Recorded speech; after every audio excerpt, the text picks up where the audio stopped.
রব্বুল ইজ্জত অনুগ্রহ করে আমাদেরকে জামাত সালাত আদায়ের জন্য আজ 8 জিলকদ আল্লাহ তাআলা আমাদেরকে মসজিদে এনে একত্রিত করেছেন। সেজন্য আমরা আমাদের মহান রবের দরবারে শুকরিয়া আদায় করছি, আলহামদুলিল্লাহ। তারপর সালাম মুর্শিদ ও সর্বকালের সর্বশ্রেষ্ঠ ব্যক্তি আমাদের প্রিয় নবী বিশ্বনবী মুহাম্মদুর রাসূলুল্লাহ সাল্লাল্লাহু আলাইহি ওয়াসাল্লামের প্রতি, সাহাবায়ে কেরামের জান্নাতের সুউচ্চ মর্যাদা, শুহাদাদের শাহাদাতের কবুলিয়ত আল্লাহ তাআলার কাছে কামনা করি, আল্লাহ যেন কবুল করেন বলে আমিন। আমরা হজ্জের মাসের খুব কাছাকাছি চলে এসেছি। হজ্জের দিনগুলোর মাত্র 28-29 দিন বাকি আছে, তাতেই হজ্জের কার্যক্রম শুরু হয়ে যাবে। সেই সাথে আমাদের কোরবানির কার্যক্রম আল্লাহ তাআলা যেন আমাদেরকে এই মাসের অর্থাৎ জিলহজ মাসের কার্যক্রমগুলোর সাথে সম্পৃক্ত থেকে যথাযথভাবে কোরবানি দিয়ে আল্লাহ সন্তুষ্টি অর্জনের তৌফিক দান করেন। এক্ষেত্রে আমাদের আদর্শ হচ্ছেন আমাদের মুসলিম মিল্লাতের পিতা সাইয়েদনা হযরত ইব্রাহিম আলাইহিস সালাম। পরকালে আল্লাহ রাব্বুল আলামিন তার ব্যাপারে বহু কথাই বলেছেন। আমরা বেশ কদিন যাবত তার ব্যাপারে আলোচনা করেছি। আল্লাহ রাব্বুল আলামিন সূরা বাকারা 130 নম্বর আয়াতে ইব্রাহিম আলাইহিস সালামের ব্যাপারে বলেছেন, ওয়া ইয়ালাদু আন মিল্লাতি ইব্রাহিম ইল্লা মান সাফিয়া নাফসা ওয়া লাকাদ ইসতাফাইনাহু ফিদ দুনিয়া ওয়া ইন্নাহু ফিল আখিরাতি লামিনাস সালিহিন।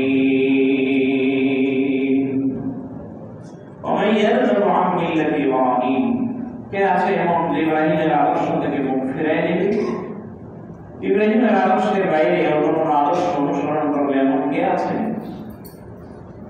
আল্লাহ তাআলা বলেন, ইল্লা মান সাফিহা নাফসা, শুধুমাত্র নির্ভুল এবং মূর্খ ব্যক্তি ছাড়া এই কাজ করতে পারে না। নির্ভুল ব্যক্তি এবং মূর্খ ব্যক্তি ছাড়া ইব্রাহিমের আদর্শ থেকে তার নিজেকে সে ফিরিয়ে দিতে পারে না, মুখ ফেরাতে পারে না। তাহলে আমরা ইব্রাহিম আলাইহিস সালামের আদর্শের অনুসরণ করব, করার জন্য চেষ্টা করবো। আল্লাহ যেন আমাদের কবুল করেন। দুনিয়ার কোনো ব্যক্তি আমার জন্য আদর্শ নয়। আমি আপনাদেরকে বলেছি, আদর্শ হিসেবে কোরআন কারীমে আল্লাহ দুইজনের নাম উল্লেখ করেছেন। লাকাদ কানা লাকুম ফি রাসূলিল্লাহি উসওয়াতুন হাসানাহ। সর্বোত্তম আদর্শের ব্যক্তি হচ্ছেন মুহাম্মদুর রাসূলুল্লাহ সাল্লাল্লাহু আলাইহি ওয়াসাল্লাম। আর আরেকজনের নাম বলা হয়েছে, তিনি হচ্ছেন হযরত ইব্রাহিম আলাইহিস সালাম। এই দুইজন ব্যক্তি থেকে আদর্শ গ্রহণ করতে হবে। আল্লাহ বলেন, ওয়া লাকাদ ইসতাফাইনাহু ফিদ দুনিয়া ওয়া ইন্নাহু ফিল আখিরাতি লামিনাস সালিহিন।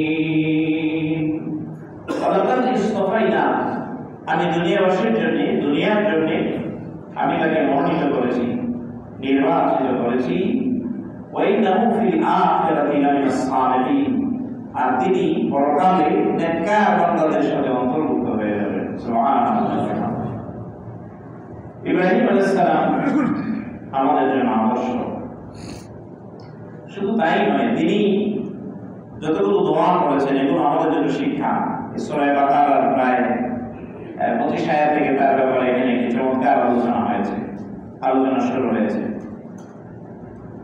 ইব্রাহিম আলাইহিস সালাম তার إذ قال إبراهيم رب اجعل هذا البلد آمنا 26 আয়াত থেকে, সূরা বাকারার 126 নম্বর আয়াত থেকে এখানে একটি চমৎকার আলোচনা আল্লাহ তাআলা তার ব্যাপারে করেছেন। তিনি যে আল্লাহর কাছে দোয়া করেছেন, রব্বি হাবলি মিনাস সালিহিন, আল্লাহ তুমি আমাকে নেক সন্তান দান করো। আল্লাহ তাআলা তাকে নেক সন্তান দিয়েছেন। আমরা গত সময় আলোচনা করেছিলাম, মানুষের অন্তরে মহব্বত এবং ভালোবাসা এটা থাকবে, এটা খুবই স্বাভাবিক। সন্তানের প্রতি ভালোবাসা থাকবে, মহব্বত থাকবে, কিন্তু সেই মহব্বত, সেই ভালোবাসা কখনো আল্লাহ ও তার রাসূলের চেয়ে বেশি হওয়া যাবে না। সবচেয়ে বেশি ভালোবাসা হবে আল্লাহকে এবং তার রাসূলকে। হযরত ইব্রাহিম আলাইহিস সালাম তিনি আসলে প্রকৃত অর্থে আল্লাহকে ভালোবাসতেন। এটা পরীক্ষা করার জন্য আল্লাহ তাআলা ইব্রাহিম আলাইহিস সালামের নবজাতক সন্তান 80 বছর বয়সে পাওয়া, 80 বছরের বেশি বয়সে পাওয়া তার সন্তানকে সদ্য প্রসূত নবজাতক নাবালেগ বলে শিশু মা সহ এমন জায়গায় রেখে আসলেন আল্লাহর আদেশে, গায়রা জি জারাইন, যেখানে কোনো সবুজ শ্যামলী নাই, কোনো গাছপালা নাই, ইনদা বাইতিকাল মুহাররাম, আল্লাহর ঘরের পাশে সেখানে রেখে আসলেন। আমরা গত সময় বলেছি জমজমে তৈরি হয়েছে, সন্তান ধীরে ধীরে বড় হচ্ছে। এরপরে আল্লাহ রাব্বুল আলামিন আরো বড় পরীক্ষা করলেন, কোরবানির যে মূল স্প্রিট আমাদের ইব্রাহিম আলাইহিস সালাম স্বপ্নে দেখলেন ইন্নী আযবাহু।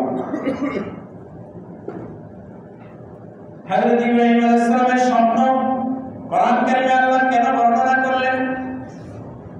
একজন নবী যা স্বপ্ন দেখলেন, নবীর স্বপ্ন আল্লাহ আমাদের শোনাইলেন যাতে করে নবীর আদর্শ আমরাও গ্রহণ করতে পারি। আল্লাহ রাব্বুল আলামিন কোরআন কারীমে হযরত ইব্রাহিম আলাইহিস সালামের স্বপ্নের বর্ণনা তিনি শোনাইলেন। হযরত ইব্রাহিম আলাইহিস সালাম তিনি তার ছেলেকে বলেন, ইয়া বুনাইয়া ইন্নী আরা ফিল মানাম আন্নী আযবাহু, আমি স্বপ্নে দেখেছি আমি তোমাকে জবাই করছি। আপনাদের ভুলে যাওয়ার কথা নয়, নবীরা যা স্বপ্নে দেখতেন এটা ছিল ওহী, ঘুমাইলে তাদের ঘুম ভাঙতো না। নবীরা যদি ঘুমিয়ে যেতেন ঘুম ভাঙতো না, নবীরা যা স্বপ্ন দেখতেন এটা ছিল ওহী, সাধারণ কোনো খামখেয়ালি স্বপ্ন নয়। হযরত ইব্রাহিম আলাইহিস সালাম বলছেন, ইন্নী আরা ফিল মানাম আন্নী আযবাহু, আমি স্বপ্নে দেখেছি আমি তোমাকে জবাই করছি। তার মানে হচ্ছে এটা কোনো সাধারণ স্বপ্ন নয়, আল্লাহ দেখিয়েছেন, এটা আমাকে করাই লাগবে। আচ্ছা এবার আপনারা বলেন দেখি, ইব্রাহিম আলাইহিস সালাম স্বপ্নে দেখলেন, তিনি তার স্বপ্নের আদেশ আল্লাহর পক্ষ থেকে পাওয়া আদেশ বাস্তবায়ন করেছেন নাকি করেন নাই? কোনটা? ছেলের মতামত জানতে চাইলেন, ফানজুর মাযা তারা, দেখো তুমি এখন কি করবে? ছেলে বলছে, আবাতি ফাল মা তুমারু বি সাতাজিদুনি ইনশাআল্লাহু মিনাস সাবিরিন। দেখেন কথার ভিতরে কোনো অহংকার নাই, গর্ব নাই। হযরত ইসমাঈল আলাইহিস সালাম বলছেন, ইয়া আবাতি ফাল, হে আমার পিতা আপনি বাস্তবায়ন করুন মা তুমারু, যে আদেশ আপনাকে দেওয়া হয়েছে। কথাটা এইভাবে বলেন নাই যে আদেশ আপনাকে দেওয়া হয়েছে তা বাস্তবায়ন করুন, তাহলে বাস্তবায়ন করুন শব্দটা পরে চলে যায়, পিছনে যায়। বাস্তবায়ন করুন শব্দকে তিনি আগে আনছেন, ইয়া আবাতি ফাল, হে আমার পিতা আপনি বাস্তবায়ন করুন। এরপরে বলছেন, মা তুমারু বিহি, আল্লাহর পক্ষ থেকে যে আদেশ আপনাকে দেওয়া হয়েছে, সাতাজিদুনি ইনশাআল্লাহু মিনাস সাবিরিন, আমি ধৈর্যশীল হব, আমি ধৈর্য ধারণ করব, আমি খুবই ধৈর্যশীল। এই কথা বলেন নাই, তিনি বলছেন ইনশাআল্লাহু মিনাস সাবিরিন, আল্লাহ চাহে তো অতীতে যারা ধৈর্য ধরেছে ওই ধৈর্য ধারণকারীদের সাথে আপনি আমাকে পাবেন। অহংকার নাই, কোনো গর্ব নাই যে আমি ধৈর্য ধরবো, এই কথা তিনি বলেন নাই। বলছেন যে ইনশাআল্লাহু মিনাস সাবিরিন, অতীতে যারা ধৈর্য ধরেছে, ধৈর্য ধরে যারা সফলতা অর্জন করেছে, ধৈর্যশীল বান্দাদের সাথে আপনি আমাকে পাবেন, আমি তাদের সাথে থাকবো, ধৈর্য ধারণ করব। সুবহানাল্লাহ। হযরত ইব্রাহিম আলাইহিস সালাম দোয়া করেছিলেন, রব্বি হাবলি মিনাস সালিহিন, আল্লাহ তুমি আমাকে নেক সন্তান দাও। ওয়াজআলনা মুসলিমাইনি লাকা ওয়া মিন যুররিয়্যাতিনা উম্মাতান মুসলিমাতান লাক, তোমার অনুগত সন্তান দাও যারা তোমার আদেশ পালনে, তোমার বিধান পালনে অনুগত থাকবে। আল্লাহ রাব্বুল আলামিন 100% ইব্রাহিম আলাইহিস সালামের দোয়া কবুল করেছে। কতটা অনুগত, কতটা চমৎকার চরিত্রের অধিকারী। বুখারী শরীফের বর্ণনা আসছে, হযরত ইব্রাহিম আলাইহিস সালাম অনেক দিন পরে পিতা এবং পুত্র দুইজনই নবী। সুবহানাল্লাহ বলবেন, বাবাও নবী, ছেলেও নবী, দাওয়াতের ক্ষেত্রে ভিন্ন ভিন্ন। ইব্রাহিম আলাইহিস সালাম সময় পান না ছেলের সাথে সাক্ষাতের জন্য। ইসমাইল আলাইহিস সালাম সময় পান না, তিনি যে আসবেন কেনানে দেখা করতে, এটা সম্ভব হচ্ছে না। তিনি তার দাওয়াত মিশন নিয়ে ব্যস্ত। ইতিমধ্যে একদিন হযরত ইব্রাহিম আলাইহিস সালাম তিনি একটু সময় করে দেখা করতে গেলেন ছেলের সাথে। যায় দেখলেন ইসমাইল আলাইহিস সালাম বাসায় নেই। তো ঘর যেটা তিনি চিনেন, ডাক দিলেন, ঘরের ভিতরে কে আছে? একজন মহিলা বের হয়েছে। ইব্রাহিম আলাইহিস সালামের বুঝতে কোনো অসুবিধা হয় নাই যে মহিলাটি ঘর থেকে বের হয়েছে, সে আর কেউ নয়, সে আমার পুত্রবধূ। ইব্রাহিম আলাইহিস সালাম তিনি তার পরিচয় দেন নাই, না দিয়ে জিজ্ঞেস করেছেন, তোমরা কেমন আছো? ঘরবাসী যারা আছো তোমরা কেমন আছো? বলছে, না আমরা ভালো নাই, খুব অভাব আমাদের, আমরা খুব বিপদে আছি, মুসিবতের মধ্যে দিয়ে আমাদের দিন কাটছে। আচ্ছা বলেন তো দেখি, চিনা নাই জানা নাই একজন মানুষ, তিনি এসে জিজ্ঞেস করছে তোমরা কেমন আছো? ঘরের মানুষ, তোমরা কেমন আছো? উনি আন্দাজে বলছেন যে না আমরা ভালো নাই, আমরা বিপদে আছি, মুসিবতে আছি। সব মানুষই কিছু না কিছু বিপদে, কিছু না কিছু মুসিবতে থাকে, সবসময় থাকে। আর আল্লাহ যাকে পছন্দ করেন তার উপরে বিপদ মুসিবত একটু বেশি দেন। সুবহানাল্লাহ বলেন না? এটা আল্লাহ দেয় পরীক্ষা। হযরত ইব্রাহিম আলাইহিস সালাম কিছুই বলেন নাই, যাওয়ার সময় বলে গেলেন। ইসমাইল আসলে পরে বলে চৌকাঠ যেন পরিবর্তন করে ফেলে, কারণ ঘরের মানুষ যিনি হবে তিনি যদি ধৈর্যশীল না হয়, সবর যদি না থাকে, স্বামী যা উপার্জন করবে এটার উপরে যদি তার সবর না থাকে, এর দিয়ে দুনিয়ায় কল্যাণ পাওয়া বড় কঠিন, পরকালে বাধাগ্রস্ত হয়ে যাবে। পৃথিবীতে বহু মানুষ তার স্ত্রীর চাহিদার কারণে, বিয়ের আগে সে ভালো মানুষ ছিল, নামাজ পড়তো, পাঁচ ওয়াক্ত, কোন অন্যায়ের সাথে সম্পৃক্ত হতো না, কোরআন পড়তো, হাদিস পড়তো, কিন্তু বিয়ের পরে সে 2 নম্বর হয়ে গেছে, ঘুষ খায়, অবৈধ উপার্জন করে। এরকম মানুষ পৃথিবীতে আছে না? বউয়ের জায়গায়, বউয়ের কথায় এ তোমার সাথে চাকরি করে আরেকজন সমান বেতন পায়, তারাই আছে কি নাই? গাড়ি আছে বাসায়, তারপরে এসি আছে, সব আছে, আর তোমার কিছুই নাই। আল্লাহ আমাদের কোন জায়গায় না ফলাইলো, একটা ফকিরের সংসার করলাম আছে।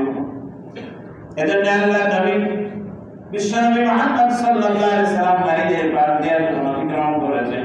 ভালোভাবে শুনুন, আল্লাহ নবী বলছেন, ইয়া আইয়ুহান নিসা তাসাদদাকনা ফাইন্নী উরীতুকুন্না মিন আকসারা মিন আহলিন নার।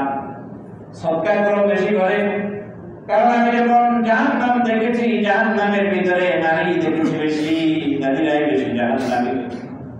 মহিলা দাঁড়ায় গেল, রাসূলুল্লাহ সাহাবী মহিলা দাঁড়ায় গেল, বলছে ইয়া রাসূলুল্লাহ কেন আমরা তো নামাজ পড়ি, রোজা রাখি, দিনের কাজ করি, জাহান্নামে যাব কেন? আল্লাহ নবী বলেন, নারীরা জাহান্নামে যাওয়ার বড় কারণ হলো স্বামীর প্রতি রাগ, স্বামীর প্রতি অপমান। সারা জীবন ভালো চলেছে, 5 বছর পরে, 2 বছর পরে একদিন ঝগড়া লাগছে। ঝগড়ায় যে স্ত্রী বলছে, দেখছি তোমার ঘরে এসে আমি কোনো শান্তি পাই নাই। 5 বছর পরে ঝগড়া লাগছে, এই 5 বছর পরে শান্তিতে এরপরেও শান্তিতে থাকবে। এই যে লানত, এটা তাদের জন্য বড় বেকায়দা। বাসায় যে বোঝানোর জন্য চেষ্টা করতে হবে, আল্লাহ যেন আমাদের আলিয়া যারা তাদেরকে আল্লাহ যেন কবুল করেন। বলেন আমিন। ঘরের স্ত্রী যদি ভালো হয়, খারাপ মানুষও ভালো হয়ে যায় স্ত্রীর সংস্পর্শে থেকে। আমি দেখেছি এমন অনেক অফিসার আছে যারা তত বেশি ভালো ছিল না ব্যক্তি জীবনে বিয়ের আগে, কিন্তু বিয়ে করছে একটা চমৎকার জায়গায়, দিনদার মহিলা পেয়েছে। সে অবৈধ উপার্জন করে না, তার সাথে অন্যরা করে, কারণ তার স্ত্রী বলে দিচ্ছে বেতনের যে টাকা এর বাইরে আমি কোনো টাকা তোমার হাতে দেখতে চাই না। আমার সন্তান হারাম খাবে না, হারাম খাওয়ায় আমি আমার সন্তানকে বড় করতে চাই না। এ ধরনের নৈশই নারী, কঠিন কথা বলার মতো কিছু নারী আমাদের দেশে আছে না? আছে। প্রিয় ভাইদের জন্য আল্লাহ নবী বলেন, ফিদ দুনিয়া কুল্লুহা মাতা, দুনিয়া যা আছে পুরো দুনিয়াটাই ক্ষণস্থায়ী। খায়রুল মাতা'i আল মারআতুস সালিহা, এই ক্ষণস্থায়ী পৃথিবীতে সবচাইতে উত্তম বস্তু হলো একজন সতী, স্বামী, নেককারী স্ত্রী।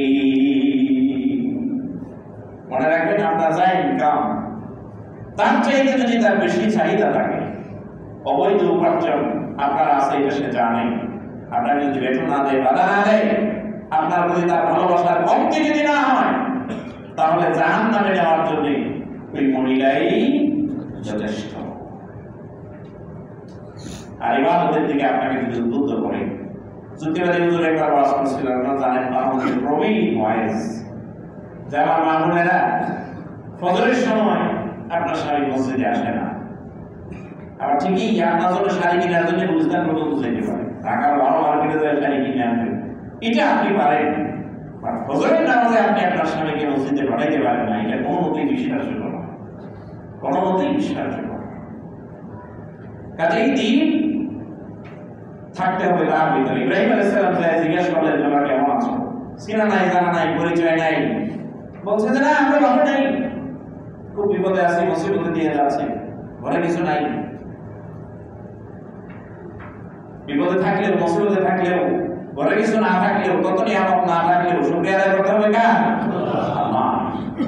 সচ্ছল এবং অসচ্ছল অবস্থায় আল্লাহ শুকরিয়া আদায় করা, কারণ সচ্ছলতাও দেন আল্লাহ, আবার অসচ্ছলতাও কে দেন? আল্লাহ দেন। আল্লাহ দিয়ে চেক করেন, লিনাবলুয়াকুম কাইফা তা'মালুন, আমলটা কেমন করে, কাজটা কি করে সে। কাউকে সম্পদ বেশি দেয়া, এক সময় দিয়ে আল্লাহ চেক করেন, আবার কমায় দেন, দিয়ে দেখেন যে আসলে সে কি করে। হযরত ইব্রাহিম আলাইহিস সালাম বললেন, ইসমাঈল আসলে বলে বলেন চৌকার যেন পরিবর্তন করে ফেলে। হযরত ইসমাঈল আলাইহিস সালাম এলেন, বাড়ি এলে স্ত্রী বলল, চিনলাম না, একজন বৃদ্ধ মানুষ এলেন, জানতে চাইলেন কেমন আছো। এরপরে আর কিছুই বললেন না, সেটা চলে গেলেন। বললেন পরে চৌকার জন্য বদলাই ফেলি। এক নবীর ভাষা আরেক নবী বুঝেন, এটা বোঝা তার জন্য সহজ। হযরত ইসমাঈল আলাইহিস সালাম পুরো ঘটনা শুনে বললেন, আরে হতভাগী, যিনি এসেছিলেন তিনি তো আমার জলিলুল কদর নবী, পিতা হযরত ইব্রাহিম। তিনি তো দেখতে আসলেন, কোন উনি তো পরিচয় দেয় না। আর পরিচয় দেবে কেন? যে কথা তুমি বলছো আর পরিচয় দেয়, পরিচয় দিয়ে আর নিজের মান সম্মান নষ্ট করবে। অনেক দিন পরে আবার দেখবেন, আবার এসে দেখেন ইসমাঈল আলাইহিস সালাম বাসায় নেই। ডাক দিলেন, ঘরের ভিতরে কে আছো? একজন মহিলা বের হলেন, জিজ্ঞেস করলেন, তোমরা কেমন আছো? মহিলা বলল, আলহামদুলিল্লাহ, আমরা ভালো আছি, আল্লাহ আমাদেরকে অনেক ভালো রেখেছেন। বলেন সুবহানাল্লাহ। এবার বলে আসলে ইসমাঈল আসলে বলল, ঘরের চৌকাঠটার যেন যত্ন করে। প্রিয় ভাইরা আমার, এই জন্যে আমাদের নিজেদেরকে আগে নেকা হওয়া দরকার। আপনি আপনার স্ত্রীকে নামাজ পড়তে বলবেন, আগে না ভালো নামাজে নিজেকে দিতে হবে। সব জায়গায় ফাঁকি ঝুঁকি চলে, কিন্তু এক জায়গায় চলে না, সেটা তো পড়ে। উনি জানে যে আপনি কত বড় শুধু, আপনার পরিচয় সম্পর্কে তার 100% একটা আইডিয়া আছে। কাজেই কিয়ামতের দিন সে যেন আপনার বিপক্ষে সাক্ষী না দেয়, সেভাবে আপনি তাকে গড়ে তোলেন, দিন সম্পর্কে আপনি তাকে বোঝান, তাহলে ভবিষ্যৎ বংশধর যারা নেককার হবে, নেককার বংশধর হবে, আল্লাহ কবুল করেন বলে আমিন। হযরত ইব্রাহিম আলাইহিস সালাম স্বপ্নে দেখলেন সন্তান কুরবানির জন্য। ছেলেকে বললেন, ছেলে বলল,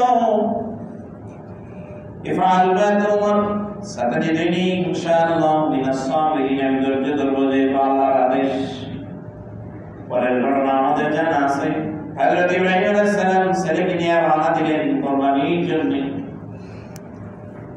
প্রতিমধ্যে মিনায় যাওয়ার পরে শয়তান ইব্রাহিম আলাইহিস সালামকে ওয়াসওয়াসা দিয়েছে, ইব্রাহিম, জীবনের শেষে পাওয়া একমাত্র সন্তান, একে যদি তুমি জবাই করে দাও আল্লাহর আদেশে, তাহলে তুমি তোমার বংশ হারাবে, বংশবাদী দেওয়ার কেউ থাকবে না। ওয়াসওয়াসা দিয়েছে ইব্রাহিম আলাইহিস সালাম শয়তানকে লক্ষ্য করে, তিনি কঙ্কর নিক্ষেপ করেছেন। কিয়ামত পর্যন্ত যত জায়গায় ইব্রাহিম আলাইহিস সালাম কঙ্কর নিক্ষেপ করেছেন, যে 3 জায়গায়, কিয়ামত পর্যন্ত যত মানুষ হজ করার জন্য যাবে, আল্লাহ তাদের জন্য বিনা ওই জায়গায় কঙ্কর নিক্ষেপ করা আল্লাহ ওয়াজিব করে দিয়েছে। এটা হজের জন্য, হজের মধ্যে হজের যে ওয়াজিব, এখানে পাথর মারা, এটা ইব্রাহিম আলাইহিস সালাম থেকে পাওয়া সুন্নাহ। ও ভাই আমার, ইব্রাহিম আলাইহিস সালামকে যে শয়তান ওয়াসওয়াসা দিয়েছিল, ওই শয়তান এখানে বান্দা নয়, এটা একটা প্রতীকী পাথর মারা। তার মানে ইব্রাহিম আলাইহিস সালামের ওই বিষয়ে স্মরণ করে আমরা যেহেতু তার আদর্শের সৈনিক, তার আদর্শে বিশ্বাসী, তিনি আমাদের জাতির পিতা, হযরত ইব্রাহিম আলাইহিস সালামের ওই বিষয়টি মনে করে শয়তান যেভাবে ওয়াসওয়াসা দিয়েছিল ইব্রাহিম আলাইহিস সালামকে, কোন ব্যক্তির মনের শয়তানকে সে যেন ওই জায়গায় পাথর মারে, প্রতীকীভাবে ওই জায়গায় পাথর মারার মানে হলো সে তার নিজের মনের শয়তানিকে পাথর মারবে। আলহামদুলিল্লাহ আমাদের দেশে বেশ কিছু হাজী আলহামদুলিল্লাহ হজ করে এসে হজ্জের উপর ইস্তেকামত থেকেছেন, ন্যায়ের উপরে থেকেছেন, হজের শিক্ষা নিজের জীবনে বাস্তবায়ন করেছেন। একটা সময় এরকম ছিল আমাদের দেশের মানুষ আপনার ইয়াং থাকতে হজ করতে চাইতো না, টাকা পয়সা থাকলেও চায় না যে ভাই এখন কেউ তো হজ ধরে রাখতে পারবো না। তার মানে দুনিয়ায় তার আরো শয়তানি করার নিয়ম আছে না নাই? আছে। সে এখন হজ করবে, হজ তো সে ধরে রাখতে পারবে না। আবার কিছু মানুষ হজের জন্য যায় হজের নকল লাগানোর জন্য। ওই যে কে যেন বললো যে গেছে তাওয়াফ করবে 7 চক্কর, 5 চক্কর দেওয়ার পরে নাকি ফোন দিছে যে নির্বাচনের পোস্টার তুলে দিচ্ছে কি হাজি লেখবো কিনা, একটু অপেক্ষা কর, 2 চক্কর বাকি আছে, ওটা দিয়ে শেষ করি, তারপরে ঠিক। কিছু হাজি আছে নামের আগে হাজি না বললে, আল্লাহ না বললে খুব মন খারাপ হয়। আছে না এরকম? ভাই এত টাকা খরচ করে আপনি হজ করছেন আগে হাজি লাগানোর জন্য? হাজি কারবার মুসলমানদের সকল ইবাদত হবে কার সন্তুষ্টির জন্য? এই হজে যায় সেলফিতুল্লাহ, এটা একটা আপনার মন চাইছে আপনি একটা তুললেন আল্লাহর বলের জন্য, ঘরে আসছেন একটা রেখে দিলেন, কিন্তু এটা যদি মানুষকে দেখানোর জন্য হয় যে আসছিলাম আল্লাহ বলে ফেসবুকে পোস্ট, এটা যদি মানুষকে দেখানোর জন্য হয় তাহলে তো আপনার ইবাদত বরবাদ। কিয়ামতের দিন কোনো ফায়দা আপনি এখান থেকে পাবেন না। সেটা নামাজ, রোজা, হজ, যাকাত যাই হোক, সকল ইবাদত শুধুমাত্র কার সন্তুষ্টির জন্য? আল্লাহর সন্তুষ্টির জন্য। হযরত ইব্রাহিম আলাইহিস সালাম পাথর মারলেন, মাকাম ইসমাঈল নামক জায়গায় দাঁড়ায় হযরত ইসমাঈল আলাইহিস সালামকে তিনি যেই জায়গায় দাঁড় করায় রেখে গেছিলেন, হাজরা যারা জিয়ারত করতে যান, দর্শনীয় স্থান যারা দেখার জন্য যান, ওই মিনার পাশে মাকাম ইসমাঈল নামে একটা জায়গা আছে। ইসমাঈল আলাইহিস সালাম এখানে দাঁড়ানো ছিলেন, ইব্রাহিম আলাইহিস সালাম তাকে রেখে এসে পাথর নিক্ষেপ করেছেন, শয়তানের ওয়াসওয়াসা থেকে দূরে থাকার জন্য আল্লাহর কাছে আশ্রয় চেয়েছেন। কারণ শয়তান থেকে কোনো ব্যক্তি নিজে নিজে বেঁচে থাকতে পারবে না। আচ্ছা বলেন তো দেখি, শয়তানের শক্তি বেশি নাকি মানুষের শক্তি বেশি? কোনটা? মানুষের বেশি। শুনছেন কেমনে ভাই? আপনি বাঁচলেন কয় বছর? 50, 60, 70, 80, 90, 100 বছরের বেশি না। শয়তানের হায়াত কি 100 বছর নয়? অনেক বেশি। সে আল্লাহ কাছে বলছে আল্লাহ কিয়ামত পর্যন্ত আমার হায়াত দাও, আল্লাহকে দিলাম করে যা কিয়ামত পর্যন্ত হায়াত। চিন্তা করতে পারেন কি লম্বা হায়াত, এত বড় হায়াত মানুষের আছে নাকি? নাই। শুধু তাই না, সেটা সুরত পরিবর্তন করতে পারে। আপনার রঙে রঙে ঢোকার সুযোগ তার আছে, আল্লাহ তাকে সুযোগ দিয়েছে, কিন্তু আপনি তো তাকে দেখেন না। আল্লাহ কোরআনে বলেন ইন্নাহু হুয়া ইয়ারা ওয়া কাবিলুহু মিন হাইসু লা তারাউন। কোরআন কারিমে আল্লাহ বলেন সে তোমাদেরকে যেভাবে দেখে ঠিক তোমরা তাকে সেভাবে দেখো না। দেখছেন নাকি শয়তান? দেখছেন কোনদিন? কই দেখবেন? দেখা যায় না, আপনাকে দেখা যায়। এরপরে আপনার ভিতরে প্রবেশ করার তার একটা ক্ষমতা আছে, এই ক্ষমতা আল্লাহ তাকে দিয়ে রেখেছেন, কিন্তু আমাদের এই ক্ষমতা নাই। এজন্য কোরআন পড়ার আগে বিসমিল্লাহ পড়ার গুরুত্ব যতটা বেশি, আউযুবিল্লাহ পড়ার গুরুত্ব তার চাইতে আরো বেশি। কেউ কেউ তো বলছেন বিসমিল্লাহ কোরআনের আয়াতই না, সব সূরার শুরুতে বিসমিল্লাহ লাগানো হয়েছে, বরকতের জন্য দেওয়া হয়েছে। মুফাসসিরিনদের একটা অভিমত। সূরা নামলের যে আয়াতটি রয়েছে ওয়াইন্নাহু বিন সুলাইমান ওয়াইন্নাহু বিসমিল্লাহির রহমানির রহিম, ওইটা কোরআনের আয়াত, এটা কারো সন্দেহ নেই। সব সূরার শুরুতে যে বিসমিল্লাহ রয়েছে এটা কোরআনের অংশ নয়, বরকতের জন্য লাগানো হয়েছে। কিন্তু কোরআনের ভিতরে আল্লাহ তাআলা বলেন ওয়াইদা কারাতাল কোরআন ফাসতাঈন বিল্লাহি মিনাশ শাইতানির রাজীম থেকে আল্লাহর কাছে আশ্রয় চাও। ওয়াইদা তাআতাল কুরআন ফাস্তাইজ, আবার সিগা আশ্রয় চাও বিল্লাহি, আল্লাহর কাছে, মিনাশ শাইতানির রাজিম, বিতাড়িত শয়তান থেকে আল্লাহর কাছে আশ্রয় চাও। আল্লাহ আমাদেরকে শয়তান থেকে আশ্রয় চাইতে বলছেন কার কাছে? আল্লাহর কাছে। কারণ শয়তানের শক্তির চাইতে আল্লাহর শক্তি নিঃসন্দেহে অনেক বেশি।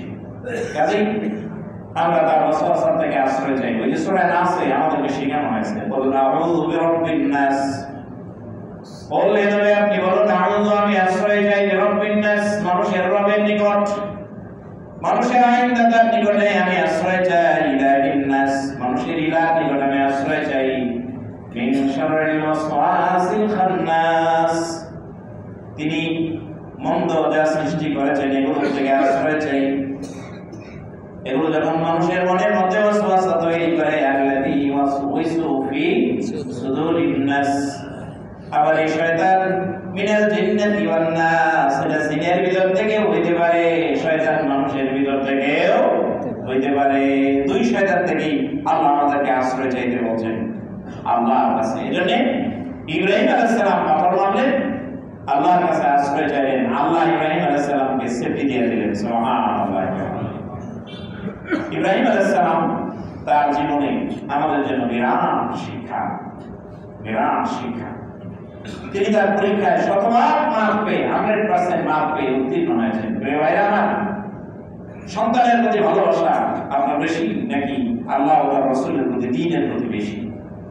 সকালবেলায় সন্তান ঘুমায় থাকে, আপনার এখন তো ফজরের নামাজে মুসল্লি কম, এটা কিন্তু একটা কমন থিওরি যে গরমকালে ফজরের নামাজে মুসল্লি কম, শীতকালে বেশি। কারণ শীতকালে বেশি, শীতের রাত অনেক লম্বা, ঘুমাইতে ঘুমাইতে করে পিঠ পাকা হয়ে যায়, অস্থির লাগে, শেষে ঘুমাতে ঘুরতে আমার মসজিদে চলে আসে।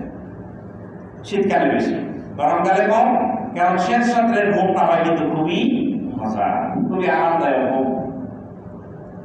তবে এই আরামদায়ক ঘুম পরিত্যাগ করে যারা সালাতের জন্য মসজিদে চলে আসে, ফজরের নামাজে যারা মসজিদে আসে, হাদিস শরীফে বলা হয়েছে মুনাফিকিন থেকে তাদেরকে মুক্তি দেওয়া হয়েছে। সুবহানাল্লাহ। ফাস্তাশহিদু বিল ঈমান, রাসূল সাল্লাল্লাহু আলাইহি ওয়াসাল্লাম বলেন তাদের ঈমানের ব্যাপারে সাক্ষী দিন যারা ঈমানদার ছিল। আল্লাহ তাআলা আমাদেরকে পাঁচ ওয়াক্ত নামাজ যথাযথভাবে জামাতের সাথে আদায় করার তৌফিক দান করুন, বলেন আমিন। শেষ রাতের ঘুম খুব আরামের হয়, বিশেষ করে আপনি ফজরের পরে বের হয়ে দেখেন একবারে মনে হয় যে দুনিয়া খবর, সব মানুষ ঘুমাই গেছে। শুক্রবার হইলে তার উপায় নেই, অফিস টফিস বাদ দিয়ে সব মানুষ ঘুমায়। নফল ঘুম, অতিরিক্ত ঘুম ঘুমানো হয়। ঘুম আল্লাহর একটা বড় নিয়ামত, যার এই নিয়ামত নাই সেই বুঝে ট্যাবলেট খেয়ে ঘুমাইতে পারে। ঘুম আল্লাহর একটা বড় নিয়ামত, আপনি ঘুমাবেন, অবশ্যই ঘুমাবেন। ঘুমের যদি চাপ থাকে, ফজর নামাজ পড়ে এরপরে আপনি যাই ঘুমান, সমস্যা নেই, ঘুমাইতেই পারে। তবে সকালের ঘুম স্বাস্থ্যসম্মত হয়। এটা আগে ঘুমের ঘাটতি না থাকলে, ঘুমা না থাকলে এটা এইভাবে ইসলাম সাপোর্ট করে না। আপনার যদি ঘুমের ঘাটতি থাকে, গত একদিন দুই দিন আপনি ভালো ঘুমাইতে পারেন। ঘুম আল্লাহর একটা বিরাট নিয়ামত। ঘুমের আগে আপনার শরীরে ব্যথা আছে, তারপরে অশান্তি আছে, ঘুমায় উঠে দেখলেন সব দূর করে দিয়েছেন কে? আল্লাহ। ওয়াজাআলাল লাইলা সাকানা, রাতটাকে আল্লাহ আমাদের জন্য দিয়েছেন ঘুমের জন্য। প্রিয় ভাই, ভাইয়ের জন্য আমরা জামাতের সাথে সালাত আদায় করার চেষ্টা করবো ইনশাআল্লাহ, বলেন ইনশাআল্লাহ। কিন্তু না থাকুক, যত কষ্টই হোক, ফজর যেন না আসে, জামাত যেন না আসে, এখন তো কঠিন, ঘুমের চাপ থাকবে প্রচুর। আরো শয়তানে এসে মাথায় হাত তোলাই দিয়ে যাবে যে আরে নামাজ কত আছে জীবনে, হতে পারবে তো মানুষ ঘুমায়। শয়তান যখন ওয়াসওয়াসা দেয়, তখন আল্লাহর কাছে আশ্রয় চাইতে হবে। আমাদের চাইতে নিঃসন্দেহে শয়তানের শক্তি বেশি, তাকে বেশি পাওয়ার দেওয়া আছে। হযরত ইব্রাহিম আলাইহিস সালাম আল্লাহর কাছে আশ্রয় চাইলেন।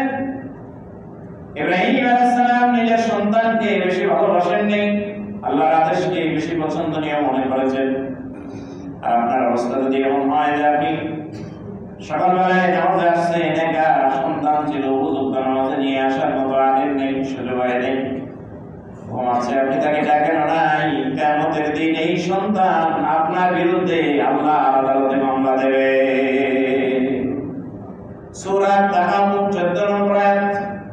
আল্লাহ তাআলা বলেন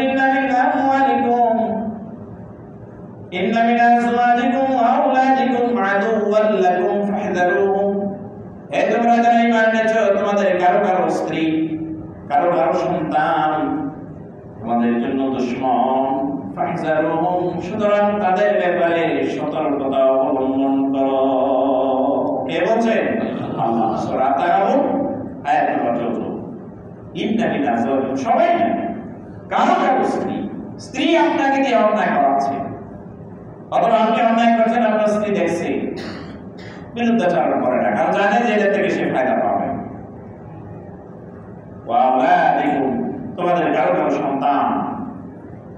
সন্তান নামাজ আদায় করছে না, আপনার মুখের শ্রেণী নেই, কোনো দাওয়াত নেই, চেষ্টা করার পরও যদি না হয়, সেক্ষেত্রে আল্লাহ আপনাকে দায়ী করবেন না। নবীর সন্তান এরকম হয়েছে। নূহ আলাইহিস সালামের নিজের সন্তান কাফের হয়েছে, নবীর সন্তান কাফের হয়ে গেছে, আপনি চিন্তা করতে পারেন। আর কোথায় আমাদের সন্তান, এগুলোর কোনো ভ্যালু আছে? তাই বলে কিয়ামতের দিন আল্লাহ নবী নূহ আলাইহিস সালাম আল্লাহর কাঠ গড়ায়, আসামের কাঠ গড়ায় দাঁড়াবেন না। একেবারে শেষ সময় পর্যন্ত তিনি তার সন্তানকে দাওয়াত দিয়েছেন।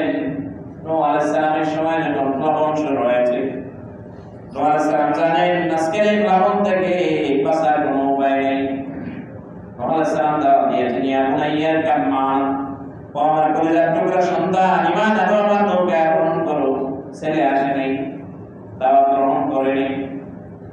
গ্রহণ করবে কি করবে না সেটা পরের কথা, আপনাকে আপনার মেসেজ সে নিবে কি নিবে না সেটা পরের কথা, কিন্তু তাকে দাওয়াত আপনাকে দিয়েই যেতে হবে। সবচেয়ে বড় দাওয়াত হলো আপনি আপনার নিজের চরিত্র দিয়ে দাওয়াত দেবেন। মৌখিক দাওয়াতের চাইতে রাসূলুল্লাহ সাল্লাল্লাহু আলাইহি ওয়াসাল্লামের চারিত্রিক দাওয়াতের প্রভাব ছিল সবচেয়ে বেশি প্রভাবশালী। তিনি যা বলেছেন তা তিনি করেছেন। আল্লাহ তাআলা আমাদেরকে ইব্রাহিম আলাইহিস সালামের আদর্শগুলো অনুসরণ করার তৌফিক দান করুন। বলেন আমিন। ওমান ইয়ারকাবু আন মিল্লাতি ইব্রাহিম ইল্লা মান সাফিহা নাফসা, কে আছে অন্যের মুখ বোকা, যেমন একজন আদর্শবান ব্যক্তি পরিচয় করানো দেওয়ার পর সে তাকে বাদ দিয়ে দুনিয়ার আরেকজনকে সে তার জীবনের জন্য আদর্শ গ্রহণ করবে। আল্লাহ বলছেন না, ইল্লা মান সাফিহা নাফসা, মূর্খ ব্যক্তি যারা এই কাজ করতে পারে না। আল্লাহ এই নির্বোধতা থেকে, মূর্খামির থেকে আল্লাহ আমাদেরকে হেফাজত করুন। বলেন আমিন। আমরা ইব্রাহিম আলাইহিস সালামের আদর্শগুলো মেনে চলার চেষ্টা করব। সামনের দিনে ইনশাআল্লাহ আমরা কুরবানি নিয়ে একেবারে বিস্তারিত কথা বলার চেষ্টা করব। আল্লাহ যদি তৌফিক দান করেন, প্রত্যেক সাথে কষ্ট করে একজন করে দাঁড়ানো হোক। রওনা হয়েছেন আল্লাহ ঘর জিয়ারতের জন্য, আল্লাহ তাদেরকে যেন হজ্জুল মাবরুর নসিব করে দেন। বলেন আমিন। যারা নিয়ত করেছেন হজের জন্য, হজে যাওয়ার জন্য, অনেকেই চলে গেছেন অলরেডি, আলহামদুলিল্লাহ। হাজিরা নিরাপদে মক্কায় পৌঁছেছেন, এরপরে অনেকেই যাবেন, প্রস্তুতিতে আছেন। যারা যেয়েছেন আলহামদুলিল্লাহ, হজের দাবি আমরা পূরণ করার জন্য চেষ্টা করি। পাশাপাশি যাদের যাওয়ার সুযোগ হয়নি তাদের জন্য আমরা দোয়া করি, আল্লাহ যেন যাদের বাইতুল্লাহ দেখার সুযোগ হয়নি, আল্লাহ যেন বাইতুল্লাহ জিয়ারতের তৌফিক আমাদেরকে দান করেন। বলেন আমিন। প্রিয় ভাই, এজন্য হজ হতে হবে আপনার শিক্ষার জন্য, হজ হতে হবে সংশোধনের জন্য, ফ্যাশনের জন্য নয়, এটা অন্যকে দেখানোর জন্য নয়। আমাদের দেশে হজ করে যারা গরিব মানুষ নাকি ধনী মানুষ? ধনী মানুষ। গরিব না ধনী? ধনী মানুষ না। এত টাকা দিয়ে হজে যাবে, গরিব মানুষ যাবে সব না। ধনী মানুষ আর সব হজে যায়। হাজিরা যদি শুধু ঠিক হয়ে যেত, সমাজ তাহলে কত সুন্দর হয়ে যেত। কারণ এই সমাজ, এই দেশ পরিচালনা করে যারা, খোঁজ নিয়ে দেখেন সব আছে। কথা বলেন ঠিক না বেটি? পার্লামেন্টের 300 মেম্বার, আপনি খোঁজ নিয়ে পাইবেন হাজি সারা কয়জন? মাইক্রোস্কোপ দিয়ে খুঁজে বের করতে হবে যে কে হজ করে নাই, অধিকাংশ সরাই করছে। মন্ত্রী পরিষদের সদস্যরা হজ করেছে, তারপরে বহু সচিব যারা দেশ পরিচালনা করে, সমাজ যারা পরিচালনা করে, সব মানুষগুলো আছে। এটা একটা ভালো দিক, কিন্তু সমস্যা হয়ে গেছে এই আদর্শ ধরে রাখতে পারে নাই। শয়তানকে যায় পাথর মারছে ঠিকই, কিছু শয়তান ওইখান থেকে পকেটে করে আবার বাংলাদেশে নিয়ে চিত্র জগতের দুর্জন হজ করছে। কি বলেন? কথা বলেন। করছে কি করে নাই? বহু নায়িকা হজ করছে। হজের সময় যে হেজাব বাংলাদেশে আইসা ওইটা আর নাই, খুলে ফেলেছে। এয়ারপোর্টে আবার পরে হেজাব খুলে ফেলেছে, শেষ।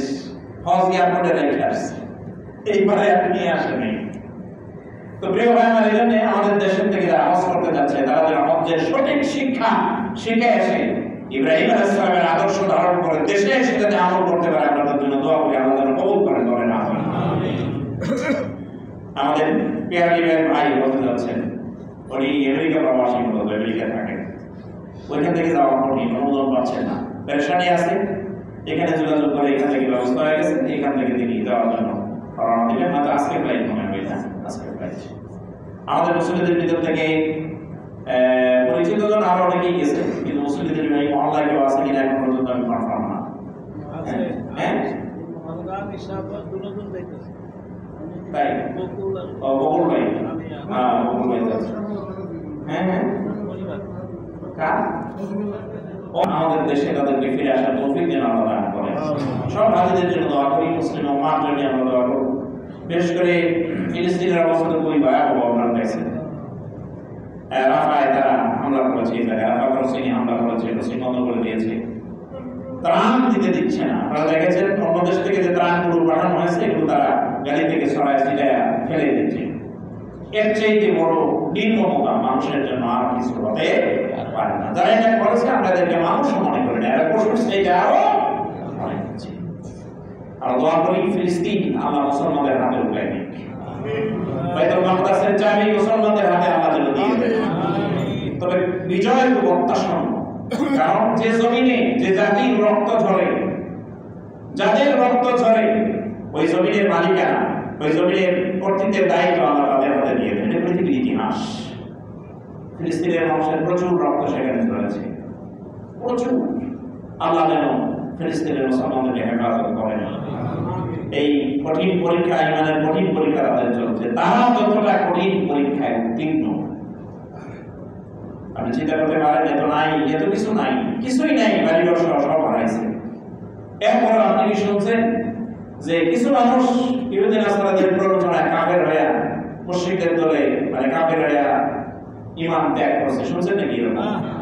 আমাদের দেশে হয়, আমাদের দেশে আপনার গাইবান্ধায়, তারপর বাবুগঞ্জ, চট্টগ্রামে কিছু সুবিধার জন্য, কিছু অর্থের কারণে অর্থের সামনে তারা সব বিক্রি করে দিয়েছে, বিক্রি করে দেয়।